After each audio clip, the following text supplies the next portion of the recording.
Sister Wives Rewatch, Season 3, Episode 5, Defending Polygamy. Or Cody's gay. According to his old high school, someone who went to school with him. That was the allegation. The audio, this is the first episode that we've watched on Max, so I don't know if that's connected or what is going on. The audio was off by, like, not just a little bit where it annoyed you. It was like watching Godzilla. It was like seconds, like, and that's why I went to blah, blah, blah. And it'd be like, just off, it was so badly off. They go back to his place in Lovell, Wyoming. The big teaser, the whole episode, is that at the beginning of the episode they tell us it's going to be a boy. They do kind of a replay. The last episode is going to be a boy. And at the end of the episode, they say, if I remember correctly, these were originally 2-hour episodes that they cut some of them in half and some of them into 4 parts and some of them into like 3 parts, an hour, and then 2 half hours or something. Brutal. I don't know. I have no idea why they would do that. Maybe for reruns or whatever. But when they uploaded it, they should have just been original. But it's good for us because having to watch a 2-hour episode would have been brutal. Gives us more content. But they ask what people's name. Dayton has a great one, which is Cleveland Brown. Yep. After the football team, who Robin thinks is a person. He points out that many of the kids are named after cities, although most of them are not named. Like Aspen is not spelled the same. Logan, there's a whole bunch of them. So there was that. They go to a polygamist. They go to a birthing class. Robin and Cody do.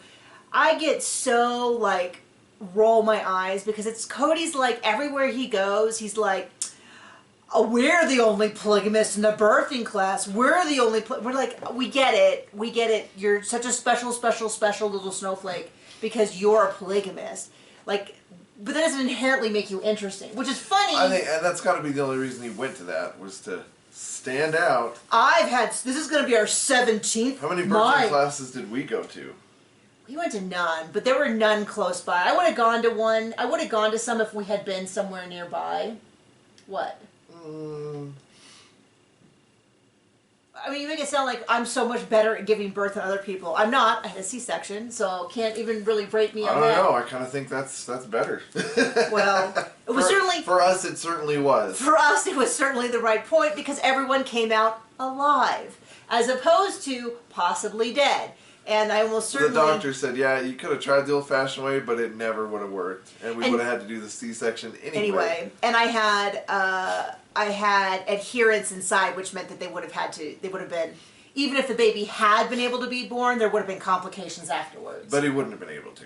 But he wouldn't have been able to. And she kind of warned us about that. What was funny was she wore white shoes to the C-section. And it was a scheduled C-section. Like, white shoes before the C-section, not so much after. There was a lot. There was I think a lot more blood than normally happens in a C-section, because it was a planned C-section. There was no rush. It was all under control. This was not a situation where like, hurry, everyone's blood pressure dropped or whatever. We've got to get the baby out in 10 seconds. It was like, okay, on 3, 1, 2, 3.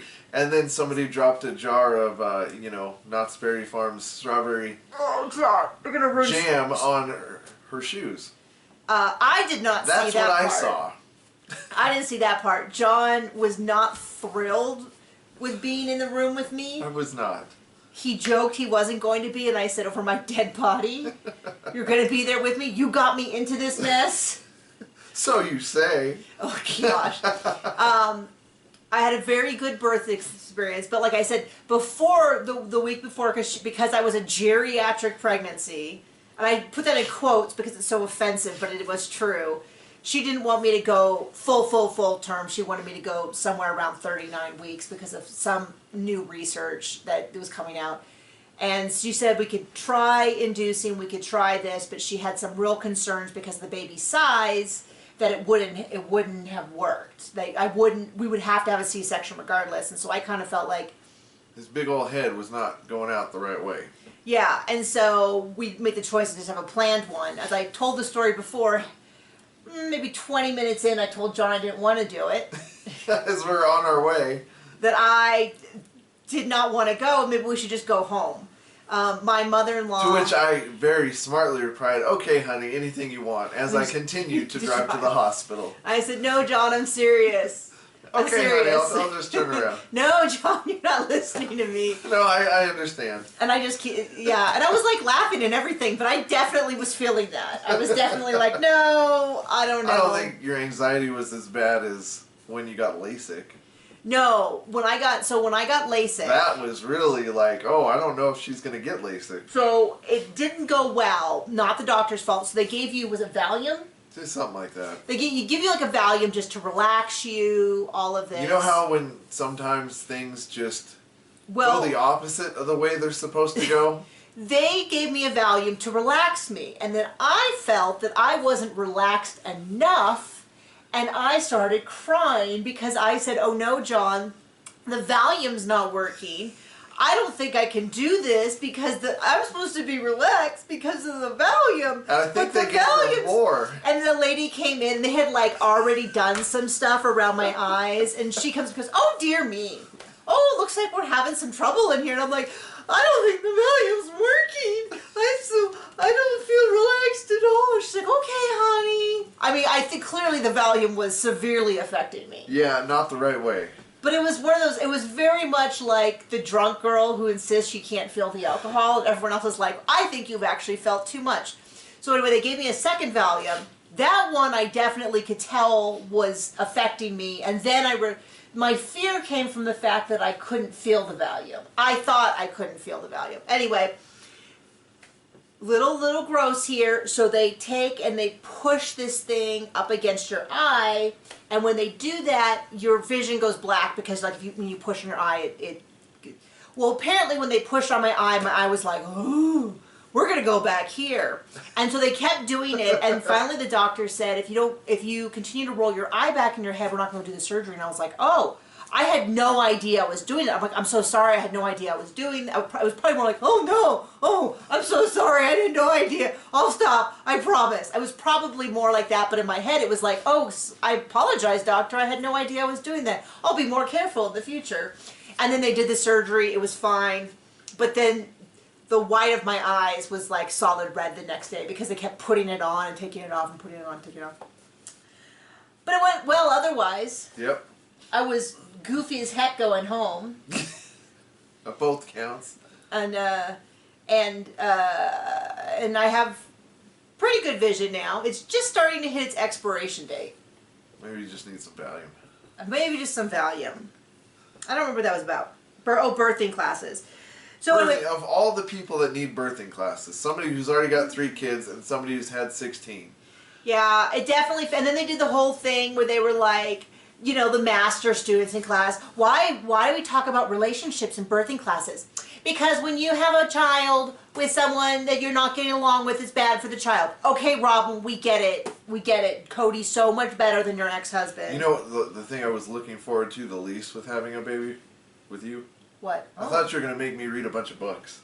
And then she didn't, and that was great. I only read one book, What to Expect When Expecting. Some of that was because I had PTSD from my previous miscarriage that I didn't know about until much later when a therapist was like, I was talking to a therapist and they're like, "You know, it really sounds like you had some PTSD." And I was like, that makes so much sense because I wouldn't, so we had a miscarriage and it was very traumatic and it was It was a 9-month ordeal. It was very medically complicated. So, yeah, so it wasn't just a miscarriage and it was over. It was this long medical thing that went on and on and on and on. It was very, very difficult. And I must have developed some PTSD from that, which is possible. It's not the same as what, say, soldiers get in war. Who would have thunk? But you can get PTSD from other kinds of stuff. And then when I got pregnant again, I kind of believed that if I got too excited about it, it would be like a bad thing. So I didn't wear maternity clothes and for a long, long time. I didn't decorate until the very end. I didn't want to have a shower. I just was sort of like, if I don't look at it and I don't acknowledge it, what?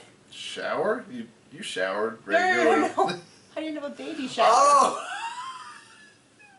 I'm an idiot. You are, baby. I did. My best friend did throw me a virtual baby shower. So like all of my friends from all over sent me a lot of stuff. So I was very, very blessed, and my family didn't. I just didn't have like a party at where I lived, because I was just freaked out that like if I got too excited or any of that it would like jinx it or something. And but everything's been pretty good since then. Yep. I don't remember what that was in regards to. Anyway, back to the pencil wetter. The rest of the episode, so they're going to tell us what the name is. Should we just jump to that part? It's Nebraska. So at the end of the episode, they tell us the son, they're going to name their son Solomon, which is a biblical name. But it's no Cleveland Brown. It is, but what was funny to me, and this might just be the tradition, because you heard this as well, but the tradition that we grew up in for Protestant Christians is that Solomon was this incredibly wise man whose biggest downfall was that he married so many women. He had... And concubines. And that this was something that led him astray. And he had 700 wives and about 300 concubines. I just Googled real quickly. I don't know that offhand. But that is my association. If you were to say, what is your association with someone named Solomon who is specifically with polygamy? That was my thing. I don't know if the faith that they're a part of treats that differently. I don't know if every other Protestant does. But it was kind of those things. I remember when I first heard the name, I was like, as polygamist, that wouldn't be the name that I would pick for my son. It's a good name. I'm not saying anything bad about the name Solomon in general, but specifically in regards to, in our faith, Solomon's polygamy was not presented as a good or normal or healthy thing. Right. So it was kind of a historical thing with not great connotations. Yeah, I mean, it was the same way that when you talk about David, King David, you don't talk about Bathsheba and how he acquired Bathsheba as being the best part of his story. Right. That is seen to be his downfall. Rape and a hit, probably not the best thing. Well, we're going to get all of the Christians who all riled up in there. But anyway, I try to put this in the context of the faith that we grew up in. I don't know what other faiths are. And that is very on par for the rest of the episode. Because the rest of the episode is he goes back to Level. He meets with a lot of the people he grew up with. We get a lot of really heavy-handed religious text in here. And you know I'm no defender of Cody. Like, I am... But there were times where his friend Ken was worse. Yeah. Yes. His friend... Is that how you'd put it? Like, two-faced, or like... Oh, I can do it, but it's not okay for you to do it. Like, it was very, very double standard. I don't know. Have some standards that are consistent. And they make a lot of good points about if you believe that this is something that's going to affect someone's eternal soul, which, you know, is something that we believe as well, and many religious people do. Many people who have strong belief systems don't believe anything happens past death, so that's a little separate issue for them. So I get their point, but there were times his buddy Ken seemed to almost be like there was a level of hostility that made me think, did Cody like run over his dog? Like but it wasn't, I don't know. There was a lot of, this whole episode came out when I rewatched it. I was a little bit like, this is kind of weird. So Level is a small Wyoming town, as most of them are, by definition. There's like 100,000 people in the state. 250,000. 250, so in general, most of these towns, there's like Laramie. So all of the towns are pretty small. Cody, Laramie, and... Depending on what we're comparing it to, but I mean, they're small. Cody, Laramie. Laramie is where the University of Wyoming is. Cheyenne is a big one, and maybe Cody. I've never been to Cody, Wyoming, but I think all the rest are small. Funny story, where we used to live, we lived on the border of Colorado and Wyoming. The community that we were in Colorado, but our community was mostly in Wyoming, was considered the most isolated Wyoming community. It's extremely small, and a good percentage of it was technically in Colorado, but you couldn't get anywhere without driving through Wyoming. It's like the road just dipped into Colorado. There's a whole bunch of ranches, and then went back out. And we were a full 67 miles from the closest Colorado town. There might have been one that was 40 miles that was a little bit closer, But if you went to... Didn't have a grocery store. Didn't have a grocery store, had like a bar, and it was like it was the kind of place that like you would leave the big resort town, go to, and like either go horseback riding, four-wheeling, stuff like that. And there was one bar and gas station. But for a long time it was closed in winter. They just didn't plow the road. And wasn't the gas station closed too for a long time, or no? That could be. I don't know. I don't know. This doesn't matter. No one cares. So Cody makes sure to mention that he's all-state wrestling and football. I didn't know this when I lived in California, but in really small rural towns, they have like... Not too hard to get. They have they have football teams, but it's not like a football team like what we had at our high school. Oh, it's like the 6-on-6 or whatever. Something like that, 8-on-8. I don't really know what it is. And Ken wants to take him out on a boat. Ken and him were best friends in junior high and high school. They went on their respective LDS missions, Latter-day Saints. They were both raised in the traditional Mormon faith. Cody came back after his mission. It sounds like he came back before Ken did. I don't really know. And Cody said he had a stirring. I had stirrings during my mission that I wanted to go into polygamy. I'm like, I bet you I know what was stirring. Yeah. And it was a little lower than his gut. Yeah, right? And then he changed face, and it sounded like... I mean, Cody really made it sound like his mom decided she was going to do this. This is how they've always presented the story. I have no proof that that is not the case, but that his mom became polygamous. He came home. He was like, I want to be a polygamist too. They kept proselytizing. The way they said it, proselytizing. I swear I thought, and I remember this from the first time, I thought they said cross-lighting. And I thought maybe it was like a Mormon term, like cross-lighting is bringing cross-light to people or something like that. Did you hear proselytizing? Okay. I also have like some sort of auditory dysfunction that is We're getting old. Maybe it's time for a hearing aid. No, I've always had this. And I remember from when I watched this the first time that I thought he was saying... They do say it with a weird accent, maybe. Yeah, I mean... Or they're... Proselytizing. Proselytizing. Syllables are in the wrong... Emphasis? Yes. Emphasizing. So, anyway, I guess it's just a whole big thing. Ken is really mad. Cody says they didn't talk for like 10 years, and then they started doing business together, and I'm kind of like, Cody and his business. But what kind of bothered me was how Cody seemed so desperate for this Ken guy. Ken did not seem to like him. Now, then, he was like openly hostile almost the whole episode. I think... Well, Ken seems to be one of those guys that just doesn't accept anybody that believes any different. Well, or does, as long as they keep their mouth shut, which... And he gets to yell at them and tell them how wrong they are. Seems like really not healthy for a person to be.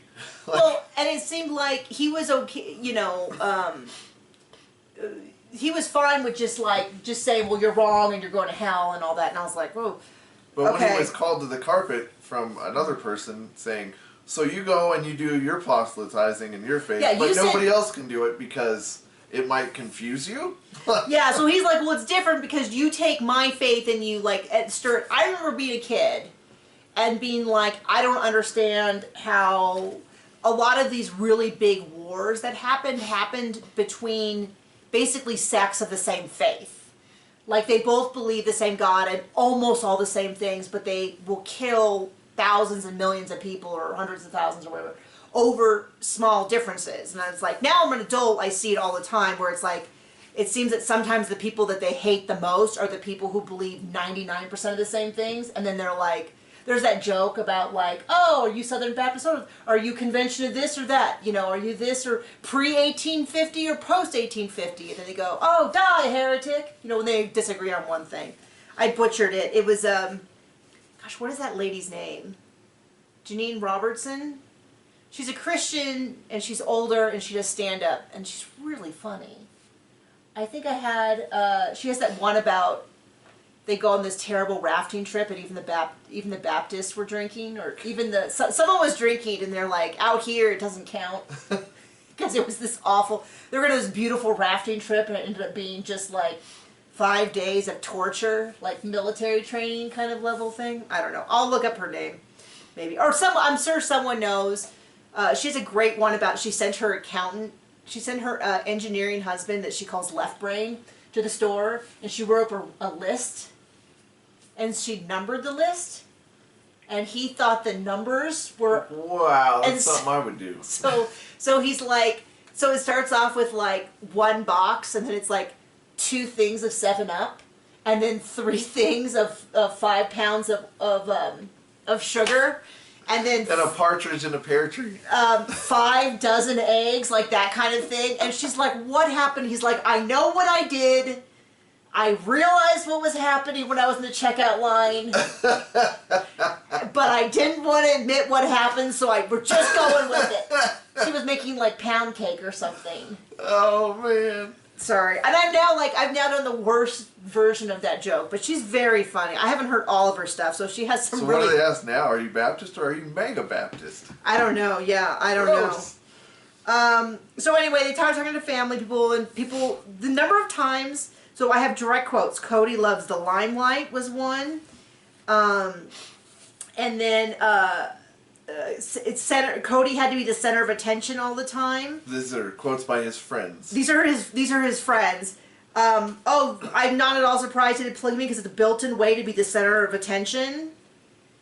All of that. So we're kind of jumping around a little bit. They show up. They're going to go into a boat, and it's like thunder and lightning.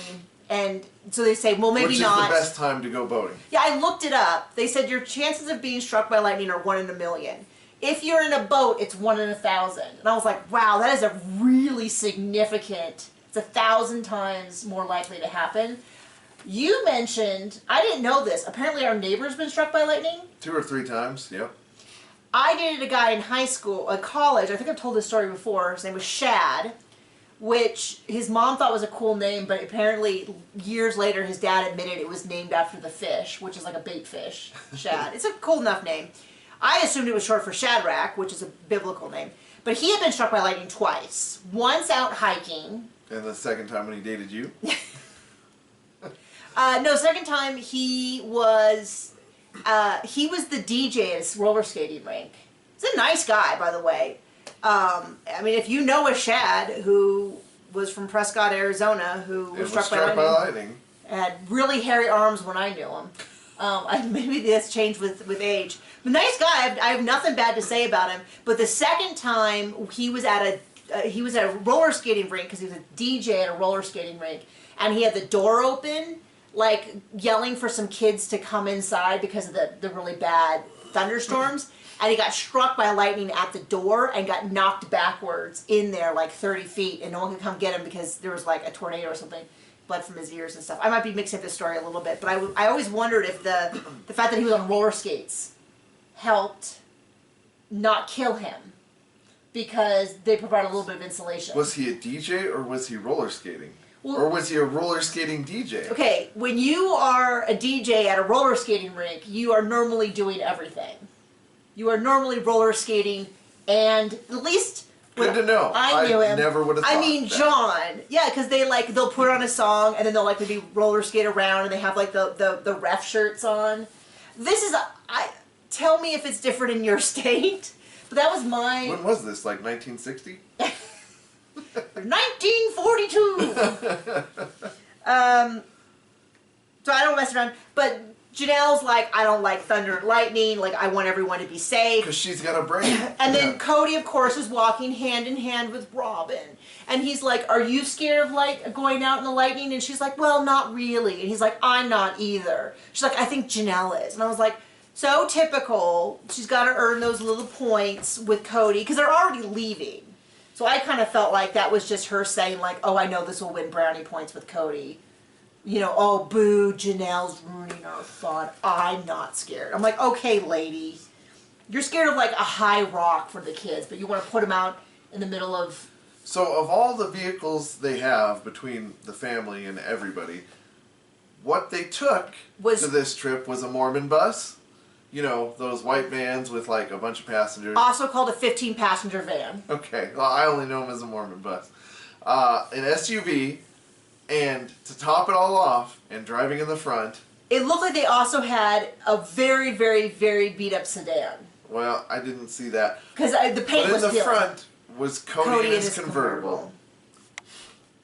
I just think it's just such a... I mean, why would he want to drive with any family, right? I'm sure he's got someone in the front seat. Oh, you mean like Robin? More probably like Robin. So Ken's family is fine, and I said Ken has such dick energy. Was that? So they talk a lot about the LDS church and who's part of what. Janelle comments that she hates being the center of attention, but they're going to go into town. Lots of people talking about how they're nice people, but they're wrong. I am not a fan of polygamy. I just don't think it's my business. Like, I don't think the system seems to work based on the number of polygamous families who have broken up. Now, to be fair, you watch any reality shows like The Real Housewives, quite a few of those marriages end in divorce too. But I will tell you, even that percentage-wise, if you say that 50% of the marriages on like The Real Housewives break up, I would say and the that other 50% go to jail. I would say that yes, but they are not mutually exclusive. There's plenty who do that, who do both. Phaedra and whatever his name was, who went back to jail. Joe and Teresa, etc., etc. Although somebody pointed out, apparently Teresa, who went to jail, is back. She is also behind on taxes again. No. I know, I'm so shocked. I thought she really learned. I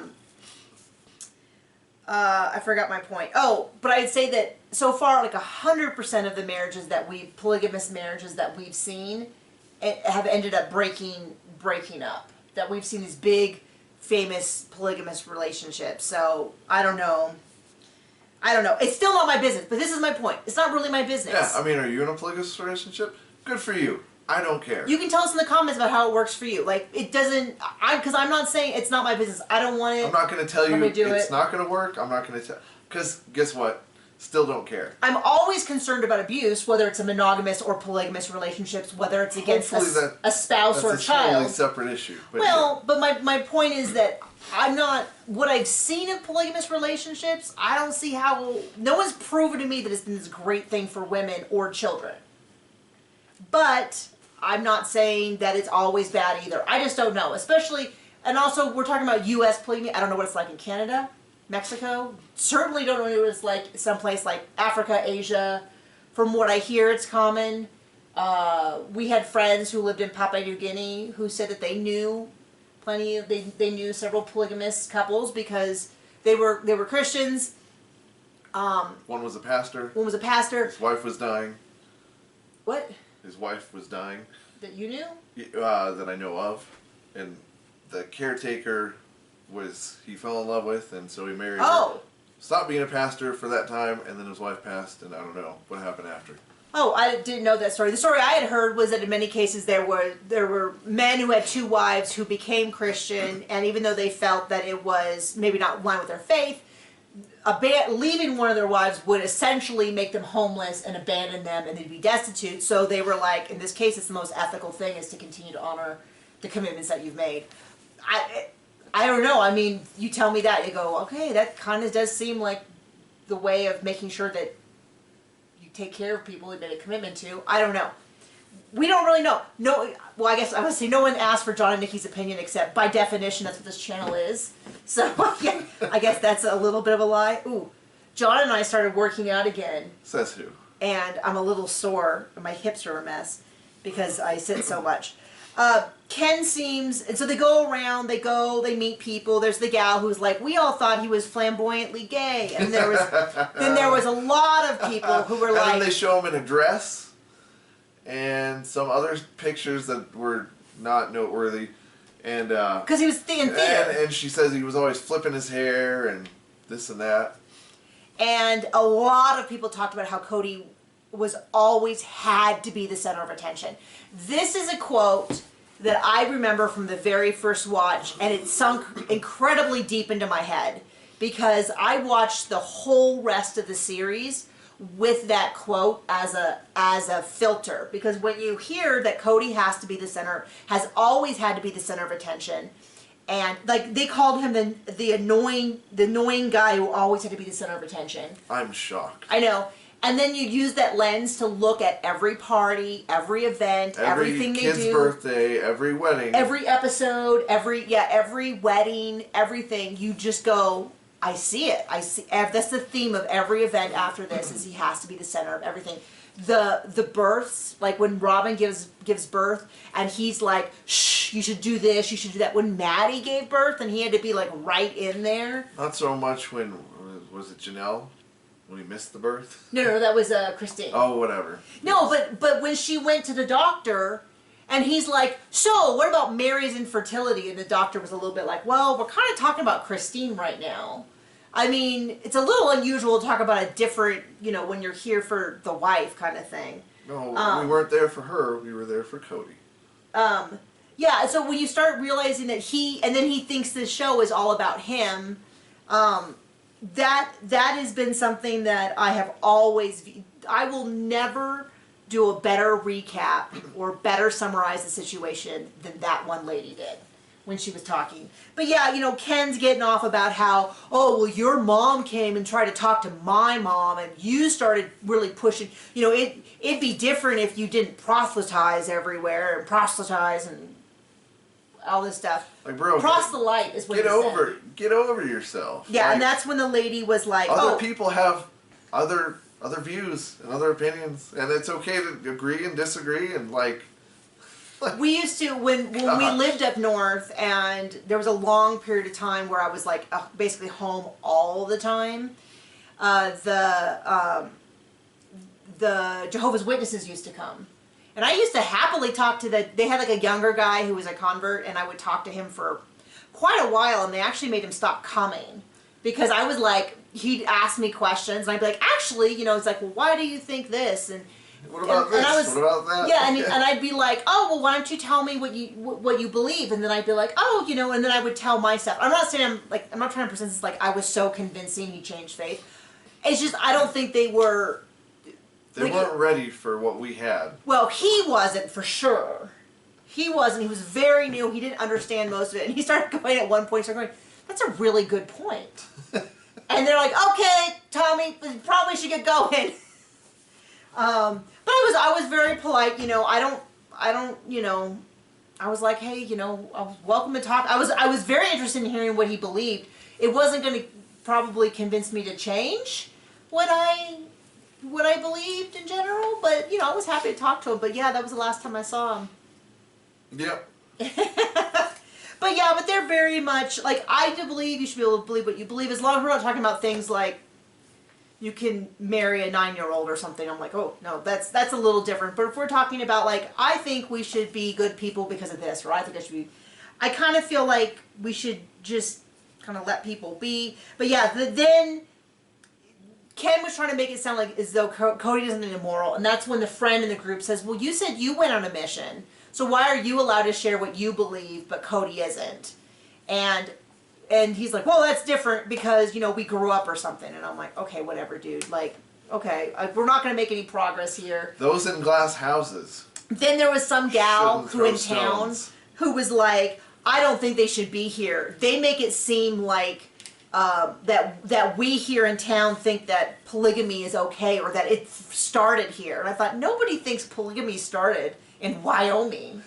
I mean, what a U.S.-centric point of view. Polygamy started anywhere. It was definitely in the U.S. in a state that was only had white people. It definitely started in Lovell, Wyoming, not a tradition that's found in many, many different cultures for many different reasons over thousands of years. I'm not a sociologist. I'm just going to speak confidently that Mormons in Wyoming is not where polygamy started.